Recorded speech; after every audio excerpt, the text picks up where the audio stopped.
Transport number find करने का second method है हमारा मूविंग बाउंड्री मेथड। ठीक है, तो चलिए इसे समझते हैं। It is based on the direct observation of migration of ion under the influence of applied potential. यानी कि ये मेथड किस पे बेस्ड होता है, ये एक डायरेक्ट ऑब्जर्वेशन होती है कि अगर हम किस चीज की ऑब्जर्वेशन करते हैं, माइग्रेशन ऑफ आयन, यानी कि आयन कहाँ से कहाँ जा रहा है आ रहा है, किसके अंडर इन्फ्लुएंस करते हैं, जब हम कोई पोटेंशियल अप्लाइड करें। ट्रांसपोर्ट नंबर फाइंड करने का हमारा दूसरा मेथड है मूविंग बाउंड्री मेथड।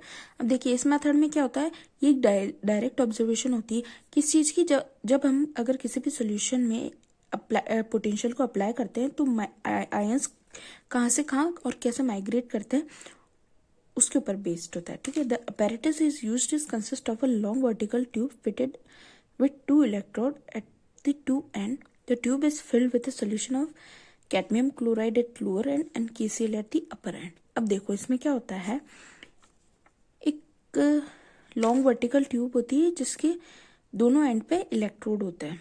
ठीक है, 2 इलेक्ट्रोड प्रेजेंट होते हैं, यानी कि एक कैथोड होता है एक एनोड होता है।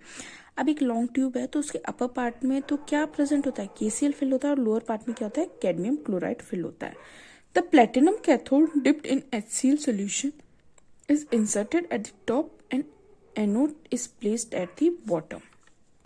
देखो फर्दर ये क्या कहता है कि हमें एक प्लेटिनम कैथोड होती है जो कि डिप होती है HCl के सोल्यूशन में, और वो कहाँ इंसर्ट होती है, टॉप पे होती है, यानी कि एक जो ट्यूब है वर्टिकल ट्यूब उसके टॉप पे प्रेजेंट होती है, और एनोड कहाँ पे प्लेस होता है, at the bottom of the tube.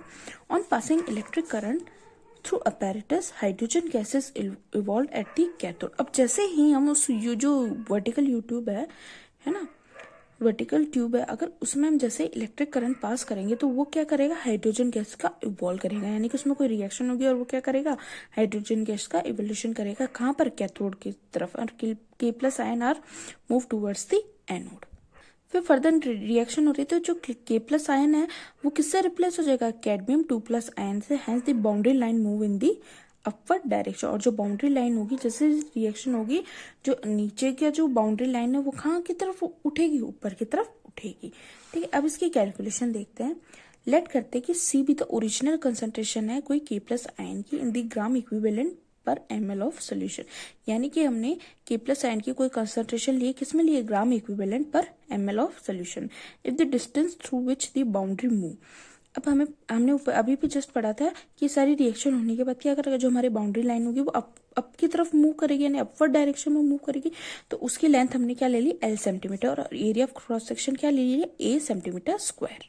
Then the number of equivalent of K+ moving upward, यानी कि अगर हम नंबर ऑफ इक्विवेलेंट निकाले कि कितने K+ आयन मूव कर गए ऊपर की तरफ, तो हम कैसे निकालेंगे, A × L × C अपॉन 1000। अब हमने फैराडे लॉ सबने पढ़ा था, total Faraday carried by K+ ion अगर हम निकालेंगे तो क्या निकालेंगे, LAC अपॉन 1000 × फैराडे। और हमें पता है कि टोटल करंट पास, क्योंकि हम इलेक्ट्रिक करंट पास करें तभी ये सारी रिएक्शन हो रही थी। जब भी हम इलेक्ट्रिक करंट पास करेंगे तो उसका क्या फॉर्मूला होता है, Q/F। यहाँ पर Q क्या है, चार्ज, जैसे हमने किससे शो करा, I × T से, अपॉन F क्या है यहाँ पर, फैराडे। तो ट्रांसपोर्ट नंबर अगर मैं निकालू K+ आयन का, तो वो मैं क्या निकालूंगी, ये रेशियो होता है current carried by K+ ion upon total current, यानी कि जितना करंट K+ आयन ने कैरी कर रखा है अपॉन टोटल करंट, यानी कि LACF अपॉन 1000 × Q। अब फैराडे लॉ में हम पढ़ते हैं कि जो F की वैल्यू होती है वो कितनी होती है, 96,500 LAC अपॉन IT। तो यहाँ पर ट्रांसपोर्ट नंबर अगर हम किसी कटायन का निकाले तो किस तरीके से निकालेंगे, 96.5 LACIT।